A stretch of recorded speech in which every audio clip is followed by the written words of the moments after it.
How do you see that actually occurring? Because we've had a couple of people already refer to the people in the organisation. And you alluded to the fact that there is still people in the loop. However you look at this and all of this change that we've got going on, there's a lot of different kinds of people in the loop, maybe. Software programmers, maybe not as much seafarers in some arguments. So how do you see that change management actually in practice from a ship owner or ship operator's perspective here? Because there's got to be a very significant mindset here from thinking like a masterly to thinking like a traditional ship manager. Yeah. Yeah, I mean, from my perspective, that has been quite interesting the past 1 or 2 years, actually, that, you know, representing PwC, I'm an advisor, and usually leadership teams in shipping haven't used us in terms of kind of working with the softer aspects of the organization and the kind of leadership development. But what I see now is that people are contacting us to do exactly that. So how do we as leaders, can someone please come in and help us to understand how we as leaders can lead through this change? But are they doing it out of fear, or are they doing it out of a position of, I can see the advantage? I think maybe in the beginning it was a little bit more about the fear. So, okay, we see all these things happening. We've been on all these conferences. We hear that this is actually happening now, and what do we do? That's quite scary. And then maybe, okay, let's get this on the agenda and start discussing it. But now I really see that this is evolving, that we really start seeing that, oh, this will be an advantage for us, and even it can be a competitive advantage if we do it right. So I think it's moving from fear to actually seeing the bigger pictures and seeing how this can be an advantage. And would you say that is because there is actually a different kind of people in the organisation? I'm going to come to you in a minute because I've got a very specific focus for you two here. But is it the people in the organisation that are changing, that are creating that, i.e.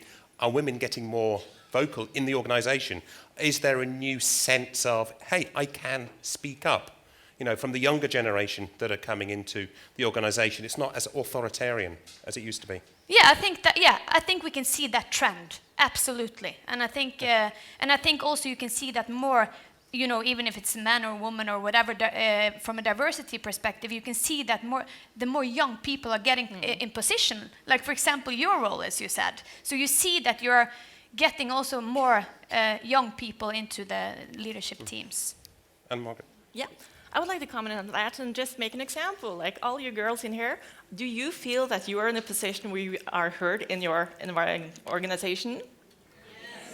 Yes. What? Exactly. What? Come on, let's do it one more time, okay? Yeah. Yeah, exactly. So that's what's going on. Still a bit quiet. Yeah. Okay, we didn't hear everyone. It's the end of the day. Yeah, exactly. Okay. But you are right, because as you say, young people are actually being invited to the table more and more, because I think more and more people are realizing that the new technology and the new solutions will not come from the people who made the dynamic positionings in the 1970s, for example. It requires new skill sets. Yeah. Digitalization is a dangerous word for a lot of people. Well, it is. And I was actually having a conversation with a Norwegian startup yesterday, and they said, Craig, will you stop having people on the stage who talk about collecting data who've never collected data? Yeah. You're nodding, all three of you. So like, for me, it's like, he said it, and I was like, what do you mean? Why is that important? But what is actually digitalization about? You have all the data, you just haven't had access to it before, and that's what's changed right now. So it's just actually putting that data together in a sensible front end so you're able to make money out of it. That's the big issue. It doesn't really need to be a buzzword. It doesn't need to be sexy even. It's just how can you actually utilize this asset to make more money? Well, unfortunately, it has become a buzzword. Yes, I know. think very much has Can I become add another angle? Because I think the younger generation is coming to the workforce. And especially in our industry, we are also very much used that people are away for a long time. If you're a seafarer, if you're a service engineer. Nowadays, young people, they very much want to have the balanced work-private life. So anyway, as an industry, we have more digitalization coming, but we also have to rethink the way how we deploy our people. And this has traditionally also been a kind of limiting factor for women. So I also want to have my family to take care of. I can't take that jobs. If we can change this whole way how we see how a job should be done, we can also get more women into that part of the workforce. So do you see digitalization in that respect as a great enabler of diversity? Yes. Because it's taking away, there's that traditional manly image of the shipping industry where sailors go to sea and they're big and airy and whatever. And now we don't need that brawn, we need brain. And therefore we've got a new industry emerging here. Yeah. But tell me from Wartsela's perspective, when you bought Eniram, I see that as the big turning point in how that company started to change. What was your perception of that? I don't know whether you were in the company then or not, but what was your perception of that when it happened internally? How did you go around internally in a company that, everybody was, the large number of engineers who are looking at the diesel engine and going, oh, I want to get another 0.01% better efficiency. I'm burning that hydrocarbon. How did you go from that sort of mentality to switching over to what you've got today? I would say it's still a process, because I think we have a lot of people that are propeller expert or engine expert, and for them they don't even see the ship, they see the engine. The ship is just the thing around the engine kind of thing. So they really, really love their job. They're so passionate about developing engines. But we also have to make sure there's a bigger picture. They also see that. And should we maybe spend a lot of money in developing new engines, or should we put it in route planning? I think that's now the discussions we're having. With all respect for the people that are engine experts, we should look at the ship as a holistic asset and not only look at each individual component, because optimizing that is not going to do the trick only. You have to optimize the whole train. And go on. Yeah, and exactly. And I think that's important, because how do you do that? That's the question. Well, and then I'm back to what I said. Then you do that by working with individuals, by building the trust, by kind of working with that in the same structured way with the people side that you would work in terms of doing the decisions on which kind of digital tools you're going to prioritize. And when you combine those two, then you really can speed up the time to market and the return on the investment. And I guess it's also about, I think if you're an expert, you feel very safe in your expert environment. Exactly. But if someone else comes outside and kind of shows you a new world, and you have success because you develop a new product, it also really gives a boost, and you are kind of more open for the next evolution. Being comfortable about coming out of your comfort zone. Exactly. Yeah. How to help people to get out of that comfort zone. And then when that's done, you get a really good story you can tell in the organization, and then people start to follow. Yeah. And then realize that a ship cannot function without the entirety of the ship. So sorry, one part is not a part of it. Yeah, we can keep this going. We make your job very easy. You don't need a man. Carry on.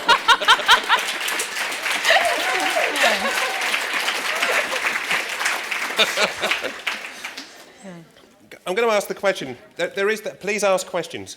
There is a question in here saying, you said, this is to Anne-Margrethe, you said that all jobs will not be gone on board ships. What will happen to seafarers' jobs, licensed and non-licensed personnel on the vessels? And this is an important discussion because according to the IMO, there is a regulation, particularly for international shipping, and I know your vessel isn't going to be on international waters, that actually with STCW, it kind of, and I know there's discussions going on about what the certain regulations are at the IMO, but what can you say about that interaction between the way your vision of autonomy is going and the role of the seafarer? It's a great question. Thank you so much for giving it.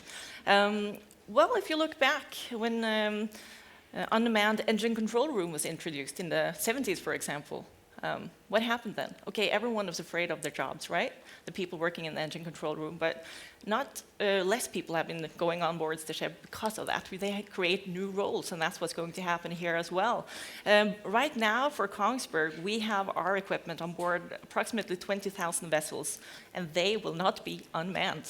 So that's the difference between the autonomous functionality, which will enhance safety, make sure you run your engines at the optimum way, etc.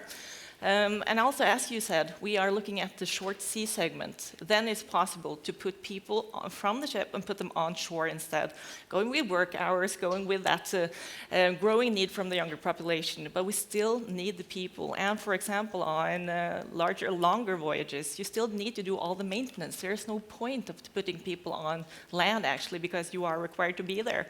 But yes, some jobs will be placed other places. But we believe that it will actually generate more jobs, maybe different jobs. We are looking more towards a digital captain. What does that entail? Okay, a new skill set, of course. But I think that's the direction we are going towards. Let me put that question then towards Tamara a little bit then, because as you take roles off of the vessel and you put them into operational centres, control centres, however you want to call them, they're ashore now. Obviously, they're not going to need to fulfil the STCW requirement. So what kind of requirements internationally would you look at having developed? So as we move towards unmanned or autonomous and we put more and more roles in a facility ashore, what kind of regulatory regime do you think we need to get that right? I think, of course, the technology is evolving and the regulations and the requirements also have to evolve at the same time, because otherwise it doesn't really make sense. So I think it's also up to us as an industry to prove to the regulators by means of pilots, of co-creations, to show that it can work, to give them the trust.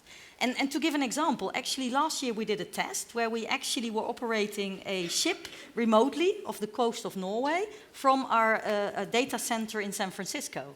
Initially we were thinking, yeah, it's nice we can do that, but so what? It's nice, yeah, who wants that? But then later the owner said, 2 months later, said, I've been thinking about it. It's really been difficult to find these DP operators, and I need to have 2 full crews on board. So if we could do that, I only need 1 full crew, and the other crew can stay on land and can do multiple ships. So we were solving maybe not a job problem, but his problem was he couldn't find the people. So but then we need the regulations to support us, because they say 2 crews on board. Yeah. I actually spoke to the operator of that vessel, and when I did a webinar with them, and it was a great line from him when they turned around and started to steam the vessel back towards Scotland, I think. And all of a sudden the crew went, I get it. They suddenly went, oh wow, it's not just for fun. This thing's sailing home. And we're just stood there going, it's not. How do you see the changes from Kongsberg in terms of the adoption of this digital trends, though? Are you still seeing a lot of fear? Or are you seeing, thanks to perhaps the Yara Berglund, a lot of people really starting to buy into this? That's a very good question, thank you, Craig, because if you look back in time, 3 years ago, people were talking about autonomous ships a lot, but they're still hesitant. It wasn't until Yara, a fertilizer producing company, came and said, okay, we're going to do this. That's when the action started, the ball started rolling. And now we have visitors from all over the world coming to us every week, as well as political influences, the Maritime Coastal Administration, et cetera, and we are actually working together because we are not going to be able to do this alone. We need to change the rules and regulations. And there is an effort to actually make this happen right now. And lucky for us, we have this demonstrator, which is inland. So it's easier for us to just cooperate with one government body instead of going international. But that will be the next step. And I think there's a growing interest, but we need to prove the technology before it's actually going to be mass-produced and mass-transported. But you've alluded to Yara's role in this a couple of times now, where you've got the cargo owner taking a real interest in creating something that fits their supply chain a lot more efficiently. And this is their chosen solution. So this is an external organisation taking a very influential role into the industry. So when it comes to change management, to some extent we were talking about change management internally within an organisation. But what about that disruption? Change management when you're looking at somebody taking a very disruptive role in your industry. So Helena, what can you tell me about sort of like planning for that disruption? Well, I mean, it's quite, I think you said it because, and you have seen that in other industries that have been disrupted already. What has happened? Well, they have developed ecosystems. So, you have the first movers and then the other needs to follow. And then actually the industry understands that, as you say with Yara, okay, we really have to do something. And it's happening, and then we need to lean in.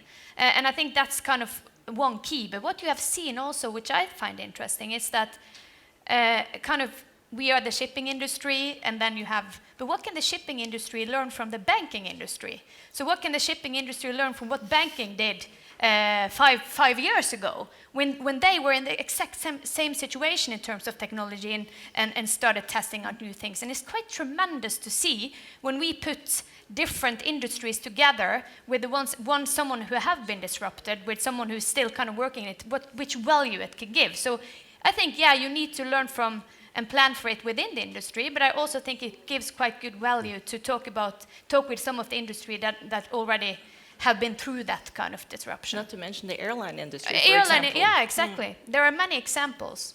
We're very quickly going to run out of time, so I just want to touch on these last two questions here. They're from the audience.